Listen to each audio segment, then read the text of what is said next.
कहानी शुरू करने से पहले अगर आपने हमारे चैनल को अभी तक सब्सक्राइब नहीं किया तो सब्सक्राइब कर लीजिए और बेल आइकन दबा दीजिए। अगर ये वीडियो पसंद आए तो लाइक का बटन दबाना ना भूलें। इस फिल्म की शुरुआत होती है एक शख्स से। वो अपने हाथ में गन लिए हुए घुसा है एक बच्चे के कमरे में। वो इस बच्चे को मारने आया है। तभी यहाँ कुछ हलचल होती है। बच्चे की नींद खुल गई। वो समझ गया कि उसके फादर उसे मारने आए हैं। उसके फादर भी यहाँ इमोशनल होते हैं कि वो अपने ही बच्चे को मारने आया था। इसके बाद इस कहानी में प्रवेश होता है एक कपल का। जेसी और मार्क की मैरिड लाइफ से इन्हें एक बच्चा था सॉन, पर एक अनफॉर्चुनेट एक्सीडेंट में वो डूब कर मर गया। तब से इस कपल को अपने बच्चे की बहुत याद आती है। इन्होंने 8 साल के कोडी को गोद लिया है। सोशल वर्कर नेटली ने इस कपल को इन्फॉर्म किया है कि कोडी की लाइफ की ट्रेजेडी है। जब वो महज 3 साल का था तभी उसके मदर की डेथ कैंसर की वजह से हो गई।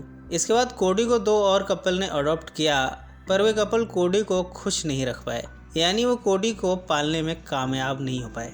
पर माँ को जेसी को पूरी उम्मीद है कि वे कोडी की परवरिश बड़े अच्छे से करेंगे।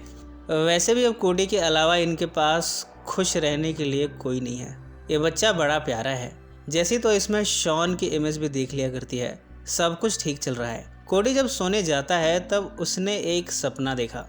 इस बारे में वो जेसी को बता रहा है। वो बताता है कि उसने सपने में एक बड़ा अजीब सा शख्स देखा। ये कोई कैंकर मैन था। जेसी उसे समझाते हुए कहती है कि सपने सिर्फ सपने होते हैं, ये सब तुम्हारे ख्यालात हैं। वो कैंकर मैन तुम्हारा कुछ नहीं बिगाड़ सकता। इसी रात को जेसी और मार्क देखते हैं कि इनके घर में रंग बिरंगी तितलियां आ गई हैं। ये तितलियां इनके पूरे लिविंग रूम में फैल गई हैं। ये सब देखकर ये कपल हैरान है। कोडी को तितलियां बड़ी पसंद हैं।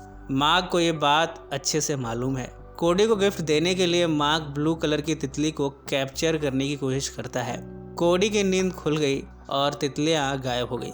कभी कभी तो जेसी को लगता है कि कोडी में कुछ स्पेशल पावर्स हैं।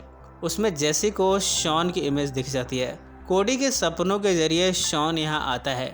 ये सारी चीज़ें अब जेसी को महसूस हो रही हैं। जेसी इस बारे में अपने थेरेपी सेशन में बताती है। थेरेपिस्ट कहता है कि ये सब जेसी के ख्याली पुलाव हैं। शॉन मर चुका है, पर जेसी इस सच को एक्सेप्ट नहीं कर पाई है, इसलिए उसे कोडी के जरिए शॉन को देखने का बहाना मिल गया है। स्कूल में कोडी ने दोस्ती की है एनी नाम की लड़की से। जैसे ही कोडी एनी से दोस्ती बढ़ा रहा था, एक स्टूडेंट आकर कोडी को परेशान करता है। कोडी उसे हिट कर देता है। इस तरह कोडी के वायलेंट बिहेवियर का यहाँ हमें पता चलता है। घर पर कोडी देखता है कि लिविंग रूम में बच्चे की तस्वीर है। मार्क बताता है कि यह शॉन की तस्वीर है। इसके बाद कोडी सो गया। रात को ये कपल जब सोता है तब दोनों आपस में संभोग करते हैं। इसी दौरान इनकी नज़र रूम में दूसरी तरफ जाती है। इन्हें यहाँ शॉन दिखा है। दोनों शॉन के पास जाते हैं। ये उसे हक करते हैं, पर इधर कोडी की नींद खुल गई और शॉन गायब हो गया। यानी कोडी के ड्रीम्स में पावर है। वो जिसे भी सोने से पहले देखता है, ड्रीम्स में जाकर वो उस शख्स को रियल में ला सकता है। पर ये सब तभी तक के लिए हो सकता है जब तक कि कोडी सो रहा हो। जेसी को भी कोडी के इस स्पेशल गिफ्ट के बारे में पता चल चुका है। वो इसका एडवांटेज लेने की कोशिश करती है। वो कोडी को शॉन की वीडियोस दिखाती है। इस तरह जेसी का मरा हुआ बेटा अपीयर होने लगा। वो आता है और वीडियो में जैसा हुआ है वैसा एक्ट करने लगता है। जेसी इस बहाने अब शॉन को देख लेती है। अपनी थेरेपी में वो इस बारे में बता रही है कि वो शॉन को देख सकती है। थेरेपिस्ट उसे वार्न करता है कि ये सब उसके ख्यालात हैं। मार्क भी जेसी को वार्न करता है कि जेसी कोडी की स्पेशल पावर का गलत इस्तेमाल कर रही है। इसका अंजाम बुरा भी हो सकता है। उसे समझाती है कि जेसी कोडी से प्यार दिखा सकती है। अब भला कोडी के जरिए शॉन को यहाँ बुलाने का क्या मतलब है? ऐसे में जेसी कोडी को अपने प्यार से महरूम भी तो कर रही है। मार्क ने शॉन की तस्वीर अब यहाँ से हटा दी है। कोडी अगले दिन स्कूल में सो गया है। कैंकर मैन उसे मारने लगा। अंत में कैंकर मैन ने उस बच्चे को निगल लिया। एनी दरवाजे पर खड़ी ये सब देख रही है। वो जोर से चीखती है। उसकी आवाज़ से कोडी की नींद खुल गई और कैंकर मैन गायब हो गया। इधर जेसी भी डॉक्टर के पास जाती है। वो कहती है कि उसके बेटे कोडी को सोने में प्रॉब्लम है, उसे इंसोम्निया है। डॉक्टर उसे मेडिसिन प्रिस्क्राइब करते हैं। जेसी अभी भी अपनी हरकतों से बाज नहीं आ रही। वो इस मेडिसिन को कोडी के ड्रिंक में मिक्स करती है। मार्क इन सब बातों से अनजान है। रात को जब कोडी सो रहा है तब शॉन यहाँ अपीयर होता है, पर इस बार वो एक मॉन्स्टर की शक्ल में आया है। मार्क समझ चुका है कि कोडी के ड्रीम का क्या असर है। वो कोडी को जगाने की कोशिश करता है, पर कैंकर मैन मार्क पर हमला करता है। वो मार्क को निगल गया। उसने जेसी को भी हिट किया। जेसी बेहोश हो गई। जब वो होश में आई है तब उसने पुलिस को फ़ोन किया। मार्क का गायब हो जाना और इस घर में चीज़ें बिखरे होना, जेसी का बेहोश हो जाना, इन सब से पुलिस ने फिगर आउट किया है कि इस घर में डोमेस्टिक वायलेंस हुआ है। सिर्फ कोडी है जिसे कुछ नहीं हुआ। अब कोडी को ऑर्फनेज ले जाया जा रहा है। जेसी नटली से हेल्प मांगती है। वो जानना चाहती है कि आखिर कोडी का सच है क्या, उसके पास ये पावर आई कहाँ से। वो कोडी की फाइल चुरा लेती है। कोडी को जिस कपल ने पास में अडॉप्ट किया था, जैसे ये पाती है कि वेलन यंग नाम के शख्स ने कोडी को अडॉप्ट किया था। यंग वही शख्स है जिसे हमने फिल्म की शुरुआत में गन के साथ दिखा था, क्योंकि कोडी पर गन चलाने आया था। जैसे उसे मिलने जाती है, वो जेसी को बताता है कि उसकी वाइफ भी बीमार पड़ गई थी।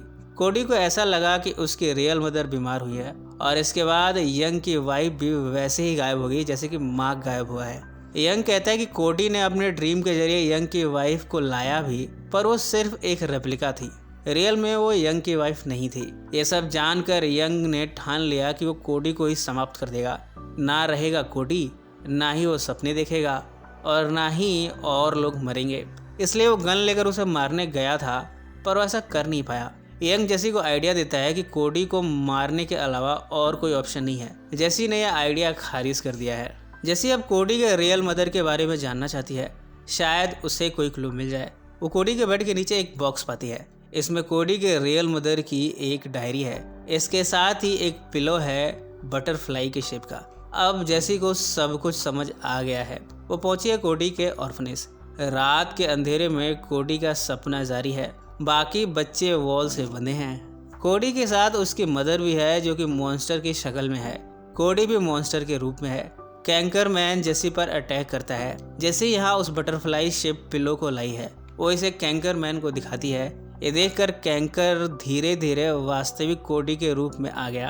अब कोडी नॉर्मल हो चुका है। यहाँ में दिखाया जाता है कि कोडी की माँ किस तरह कैंसर की वजह से बीमार थी। कोडी को उसकी मदर के सामने लाया गया था। उस समय कोडी की मदर जैसी दिख रही थी। कुछ वैसे इमेज कैंकर मैन के रूप में कोडी के सपनों के जरिए आती है। कोडी ने अपनी मदर को जिस रूप में देखा, वो छवि उसके दिलो दिमाग में बस गई और फिर ये सपने शुरू हो गए। अब ये ज़रूरी है कि कोडी के दिलो दिमाग से उस छवि को निकाला जाए।